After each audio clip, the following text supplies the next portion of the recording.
Thank you, Dean Zepi, for that introduction. Good morning to all. My name is Gopi, as he introduced me. I work on Dr. Rafael Hernandez and Dr. Saeed Salehi from University of Oklahoma. Today's presentation and even the title of my project is the performance of activated sludge as additive in water-based drilling mud. If you see my title, there are three words. One is activated sludge, additive, and water-based drilling mud. Let's see how these three are connected and important. The industry is almost spending around 0.5 to 2%, which means around 2 cents per every dollar that they are spending on oil and gas production towards drilling fluids. But still, we are wasting 500 to 1700 meter cube of drilling fluid is going to be disposal, not using any more or through discharging anyways. But generally, oil-based fluids are more lubricious and superior to water-based muds, but they are costlier, like 15 times more than water-based mud, and also they are environmentally they are more toxic than water-based muds. The EPA says what to use the water-based muds than oil-based muds. So what the industry do is they used to lot of additives in the water-based muds to get the performance equal to the oil-based muds. Mostly for in particular for lubricity, they used to add paraffins, esters, fatty acid derivatives, simply lipid derivatives to get the required lubricity. My study deals with using of these lipid derivatives from different sources, using the source here is microorganisms directly as a lubricant in the drilling mud. These microbial lubricants are not readily available. We need to process them, and using these direct source, these source microorganisms, they can reduce 65% of drag, and they can give fluid. They can act as fluid loss agent. They can rise some gel strength. All this. Let's see how those are made. I should say thanks to Dan because he already explained how these are processed in the lab. Generally, we will bring the sludge from wastewater treatment plant. Around 8.2 million tons of sludge is produced annually, and they are around 60% of sludge they produce, which are using for different purposes like physical treatments and thermochemical treatments like incineration. But still, 40% is they are discarding or disposal, not using any of that, even not extracting any nutrients from them. So this is the problem that wastewater treatment facilities are facing. If you use and treat those remaining sludge in a different processing at high carbon to nitrogen ratio to grow lipids, these microorganisms we can use them as lubricant in the drilling mud. The benefits of this idea is the microorganisms are biodegradable and they are non-toxic to any marine life, because they are also living organisms that lives in that used to live in water. So they are non-toxic to them, and they are not an obstacle to other marine life. And we are not extracting any oil. The commercial lubricants that we are outside that are in the market are extracted oils with mixes of other alcohols and acids. We are not extracting any oils, which reduce a lot of cost. If anyone questions that, is there any practical proof in previous days about using this activated sludge as a mud additive? Yes, it is, but in old 1960s, using the sludge which is having like 5 to 6% of microbial oil inside the body, treat in different ways, like treating with alkali or base according for the drilling fluid. So let's see how we practiced it. This is the procedure I followed. We brought the activated sludge from return stream of wastewater treatment plant. Why from the return sludge stream is, this stream having most of them is only the sludge, microorganisms. Not if you go for primary sludge, there is another stream, primary sludge stream in wastewater treatment plants having all type of dust, sand, and other solid particles. So we used to bring from return stream, and we discarded the wastewater. We separated simply the wastewater and the microorganisms. This is because the wastewater is having organic content like carbon and nitrogen, but not similar all the times.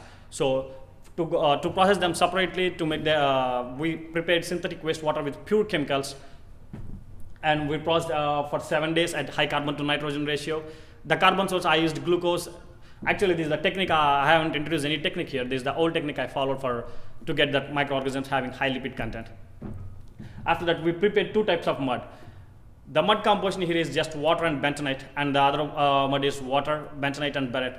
We haven't used any commercial or general mud composition having all starch, fluid loss additives, and all other additives cause.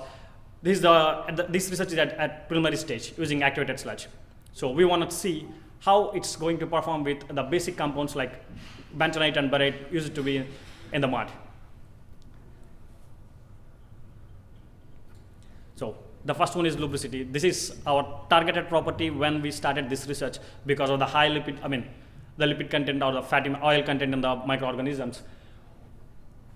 Almost in all the graphs, I followed the similar colors to get better understanding. The red one indicates the raw activated sludge, which is having 6 to 10% of lipid towards its body weight, and the blue line indicates the lipid accumulated sludge, which is having almost 20%, around 20% of lipid towards body content. The other two lines are commercial lubricants, and if you see, the coefficient of friction is dropped when we use sludge inside the mud, but there is a small gap between the blue line and red line, which indicates higher the oil in the organisms, higher the lubricity that you get. Lowering the friction. So there is a gap between blue line and red. Almost the lipid accumulated sludge having the enhanced sludge having twice the lipid content of raw activated sludge. But we got an idea to see whether how it is performing or comparable to the commercial lubricants. If you see the blue line, the one is bioad, the commercial lubricant, and the other one is HDL plus, they're almost lowering the friction to 90%. You can see those percentage in torque protection in the bottom graphs. They are not competing, but still they are reducing some friction, or they're reducing the torque compared to mud without any additive. But it's not about only one property when we add an additive. When we add an additive in the drilling mud, it will change the other rheological and chemical properties. So we continue to measure the other rheological properties even. The next one is mud weight. We observed a lot of foam while using these commercial lubricants. The lubricants tested here. Because of the foam going inside the mud weight, the density of the drilling mud is disturbed. It's lowered simply. Theoretically also it should be lowered because the oils are less than, the specific gravity is around 0.7 or 0.8, those two lubricants. But the sludge is almost considered as denser as water, which means we are adding like 5 ml for 350 ml of drilling mud, or 1 pound the same concentration. So it is not dropping any mud density, so which is a good point, and it is not forming any foam. But we haven't tested whether it can act as defoamer, but as of now, it doesn't show any foam. The next property is plastic viscosity. Simply, the definition of viscosity says the resistance shown by a fluid to flow. If you see the red one, the lipid accumulated, the raw activated sludge, which is having low oil content, is the higher, which is the highest. Almost top of the 4 additives, which means because this raw activated sludge, as I said, it will have some sand or an irregular. In the presenter Dan, he's also showed the variation in the microbial community in the raw activated sludge. Because of that variation, and it is not consistent, so it's dancing top, and as simply the less smoother it is, the more resistance it can show in the way. The lipid accumulated sludge is more smoother, so it's on the bottom line, and the raw activated sludge is a little bit resistant to flow, so it's on the top. But if you see the commercial lubricants, they are changing around 5 to 6 centipoise of plastic viscosity with plastic viscosity, even the 2 lubricants. This is because of the foam, we are not actually inserting the exact mud into the testing equipment. That's one of the reasons why those lines are dancing. But the 2 equations shown down is related to the mud A, which means the mud having only water and bentonite. With these equations, we can expect what's the viscosity of sludge mixed mud for further concentrations, more than 7 pounds per barrel and 9 pounds per barrel. The next one is yield point. I want to mention the yield point definition because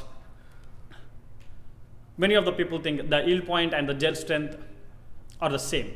It's not. The yield point is the minimum required stress to make the fluid to flow. That's it. I'll explain about gels in the coming slides. If you see, the sludge is still at the bottom. Even with the rise in concentration of the sludge, they are in the still bottom.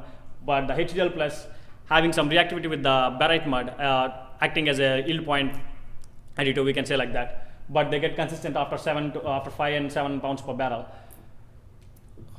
But the good point is, after the observation right now, the sludge is improving the lubricity, and it's not causing any foam. Their present doesn't need any other defoamer, and it's low in plastic viscosity. We cannot say low. It's in the bottom side when compared to other commercial lubricants, which means these are the properties generally given by the bentonite mud. It's just extending the properties of bentonite. If you see all these things, the next one is gel strength. With the rise in concentration of 2 pounds per barrel or 1.4 pounds, there is a rise of 1 to 2 pounds per 100 feet square of gel strength when enhancer sludge is used. But the raw sludge, it's dancing a little bit over, sometimes more than higher than lipid accumulated sludge, and sometimes lower than lipid accumulated sludge. This is because of irregularity and different way microbial community in the raw sludge, and also the sand, other solid particles that comes in with the raw sludge. And the other lubricants are also improving, like 2 pounds per 100 feet square of gel strength in the mud gate with respect to the concentration, but they are not intended to mix for the gel strength. They are intended to mix for the lubricity. It's the change caused by those lubricants in the gel strength properties.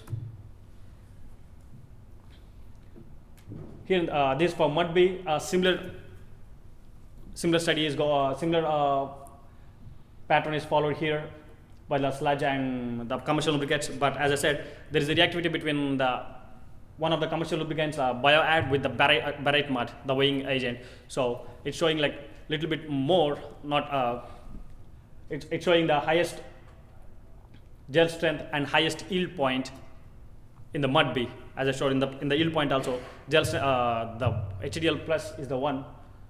Sorry, the bioadd is the one. It's the highest of all. The next one, and important one, is fluid loss agent. The first one, the top graphs are around 7 pounds per barrel of sludge. We did the experiments for the light blue color is the mud without any sludge. It's just water and bentonite in mud A, and water and bentonite and barite in mud B. The yellow one, it's yellow one is for commercial lubricant, what is HDL plus, and the blue one is bioadd, and the thick blue one here, the bottom one is, this one is lipid accumulated sludge.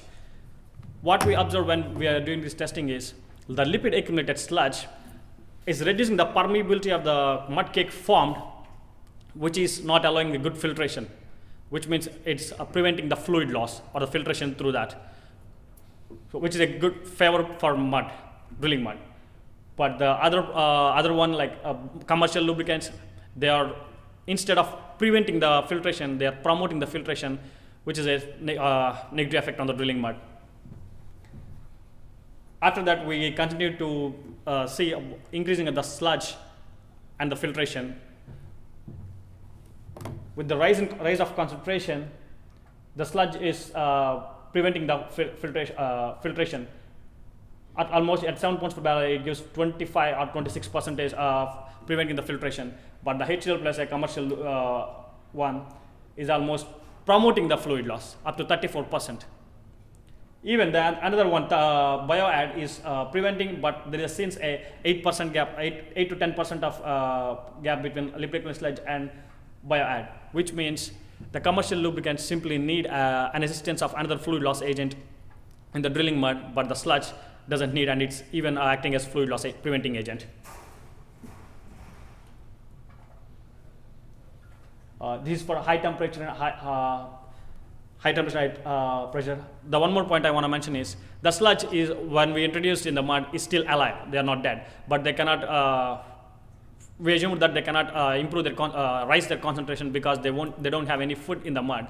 the DA water composition is used, so they don't have any food, any carbon sources to rise the concentration. But at high temperature, like 250 degrees Fahrenheit, they cannot sustain. They all die. That's one more good point. In the high temperature fluid loss also, with respect to rise in concentration, the lipid accumulated sludge is almost preventing the 19% at 7 pounds per barrel. But if you see here, the raw activated sludge is behaving as a fluid loss agent to more than lipid accumulated sludge. This is because the raw activated sludge comes with different microbial community, which means some of the certain microbial community is supporting the fluid loss, and certain microbial community is not supporting the fluid loss agent. That is the reason, but more research is needed, which microbial community is acting as fluid loss preventing agent. And the other one also, a lot of sand will come with this, which forming a obstacle, sand and other mud, which forms a obstacle on the mud cake. A mud cake, like we observe, a 1 to 2 seconds per 32 parts of inch rise in mud cake is observed while doing HTHP experiments. But in the mud having both barite and bentonite, there is already a lot of sand, so raw activated sludge doesn't have that much impact. But the lipid accumulated sludge having 20% of oil inside, showing a impact up to 20% controlling the fluid loss. We continue for other properties like sand content. According to the APA recommended practice 13B, everything that passes to the sea 74 picometers is considered as sand. But this is the real sand from bentonite and barite, and this sand that we observe is just microorganisms. They are sticking to the wall, not completely to the volume. So we cannot consider that as a complete volume of sand that is present here. They are just sticking to the wall. Except that there is no change observed in sand content. Even the drilling muds in the industry, they used to mix with saline water, seawater, which having around more than 2,000 milligrams per liter of chloride content. So there is no change observed from sludge, and theoretically also there should not be any change because we are using DA water and the sludge doesn't have any chlorides inside them. That it's not a chemical to give a chloride, so we didn't observe. This is 120 to 140 is having the chloride content without any additive. The mud having chloride also shows the same thing. That 20 milligrams is because of the experimental error or the DA water that we use. And the methylene blue test, we used 2 ml for the drilling mud testing, and it shows like 0.07 to 0.0 milli equivalents. And this is not because of the sludge that change. This is because of the experimental error. And the alkalinity also in the same way, 0.2 to 0.3, because we are not adding any acids and all those things. The change in 0.1 or 0.15 is because of the acids that is already mixed with the commercial lubricants. I didn't present in the data because of the time constraint. So here I conclude like the lipid accumulated sludge can replace until 1 to 1.3 pounds of commercial lubricants. This number is not from any simulation. This is a simple calculation. This number, we have to do some more studies to fix that number clearly.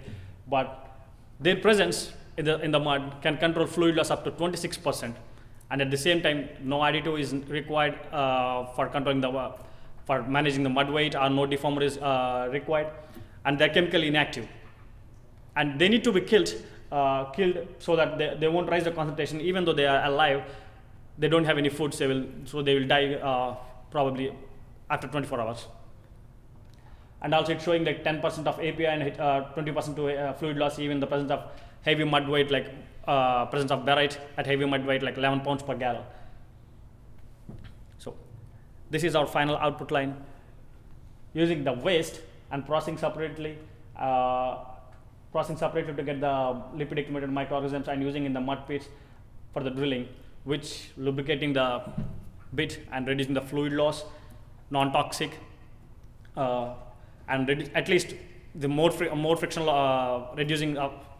If they need a higher amount of friction reduction in the mud, they can replace some of the commercial oils or chemicals with the sludge, and after that they can continue. But this need a research and practical research, so that's a strong recommendation to use this mud or the sludge inside mixing with commercial chemicals or additives.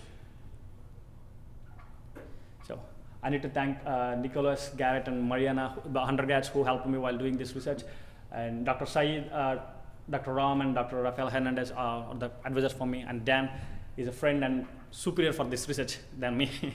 So I almost use some of the techniques that he introduced. And NOV labs are helped me a lot for the resources and all other equipment for testing. Even though we have some of the mud testing is gone University of Petroleum. I'm not a petroleum guy, but the petroleum department helped me a lot in learning all this coursework about mud testing and mud engineering. I really thank to all, and thanks to all. Even I hope I won't bore you much. Good job. Excellent. As usual, open the panel, judge panel to any questions. They all look at each other. Okay. Has any of this research been shared or planned to be shared with any of the mud companies, just like SWACO or any of up there? Sir, I didn't hear you clearly. Are there any plans to share this research with any of the commercial mud companies in the area, such as MI SWACO? I'm sure you had their name on this slide. Yep. We haven't shared this information still to any companies. The NOV labs, we shared some information. They are the one who is giving me information. We have plans to go with them, but we haven't started any work to use as a commercial one still. It's in the preliminary stage still. Yeah, and if you do that, maybe try to get some, yes, you could have less fluid loss, improved torque. What's the bottom line to them? Well, how can they reduce the less mud they lose will help improve their economics? So maybe try to quantify that if you can, and make those decisions. The economics are going on, sir. If the economics shows any profitability, like previously Dan showing some numbers, to extract as a biodiesel for this oil, it costs $3. But if it is still in the lipid stage, he gives a number like $1 per kg. It's a world number. So we are still doing something, doing some economics and some process conditions change, because I used glucose, which raised the cost of production of this. But Dan is working on, and some of my colleagues in the department are working on to lower the cost using different carbon sources. So if we got economical value in simulations or all those things, we can go or we can proceed to the industry. Specifically to this, though, you said fluid loss reduction. My company would be interested in that. Yes, sir. Quantify that. Because the other thing which is related to all this is you're using about 7 ppb, Yes, sir. which is a little high. Most people use numbers like 3 and whatnot. Yes, sir. But doing the economics is important because some of the data you have looks very good for people to use this. Now, the question is, what do you think you could do if you just used the raw sludge? In other words, you didn't have to go over to distilled water, because that's going to be another factor that I think would be really important. People are trying to go over to lower and lower grade waters that they could use, and so that could be an important factor. Is it possible to increase the concentration without having to go into a distilled water type feature and be able to use it that way or something similar? Have you thought about that? Because the distilled water part, is bothersome, and it's going to be bothersome to the industry, and I'll bet you in economics that's going to throw your dollar way off in target. Yep, that's a good idea for me. But here, if we use raw sludge, it will be economical, but we cannot expect the same results all the time. The raw sludge is different all the time. So there should be a technique should be invented or discovered to homogenize that one. Well, you see, but that's my point. Suppose you took that raw sludge, treated that with the glucose, rather than doing enhanced media but then instead of putting it into fresh water, into distilled water. That's what I'm saying. Skip that step. Can you do that? Yes, sir. And see that's the question, because if Dan's work before showed that in that enhancement, you're basically changing the species, you're getting down to mainly one species. One species. Then I don't see the need to worry about this change in character of the sludges, because he showed that you got it from 3 different sources and you always ended up with basically the same profile. So if you had that same profile, I don't see why you need to distill the water. Why we need is, we can do this same experiments with using the wastewater available, only the water itself, without changing to any synthetic media that we used. That media having a high amount of carbons and nitrogen, but they are not consistent. So previously there is an experiment done with the same inocula without doing any synthetic wastewater, just taking that organic matter and the sludge directly from wastewater treatment plants. But the problem is, the different waste, the different carbon sources gives, let the microorganisms grow different type of fatty matter inside them. It's not same. We target to get the glycerides. When we use glucose, more glycerides and triglycerides will be synthesized by the lipids. And the compositions of these two other commercial lubricants having glycerides inside them. So to maintain all this similar level, we are using to grow the glycerides inside the microorganisms. That's one of the point that we took care of here. And regarding your question, can we use the commercial wastewater directly instead of using the synthetic water? Yes, we can, but we cannot expect the same type of lipids will come out at the end. That's one problem here. But that's what I'm saying. I think if you've treated it with the sugar, you're pushing one microorganism over all the others. Okay, so even if you go over to a wastewater, that microorganism is still going to be the dominant species. So I don't see, you're talking about characteristics of the water rather than characteristics of the product that you produce. Now, part of the reason I asked this is because I wanted to know if you were familiar with work that originally was done under the name of Solazyme. I think the name of the company now is Terra Viva, that they used algae that grew lipids, and then they used these to generate some of the same data that you have. And it might be worthwhile, and of course I don't expect you to have to know everything, but it might be really worthwhile for you to look at what information they have and compare it to what you have, because it was relatively successful, except for the fact that it was too expensive for them to generate. So you might want to compare it to that. I'm trying to think of the name of that product. I didn't remember the product name. As I'm going to go ahead and stop it, but Yeah. with 2 major professors here, we're dying to jump in, but that's an unfair advantage to our students versus, so we won't, but there is answers to some. But I wanted to thank Gopi for his good Thank you, job. It's very difficult for a faculty member and a major professor, as Hernandez jumping back there, not to jump in, but we want to just let the students talk. Right. All right, let's, Gopi, let's give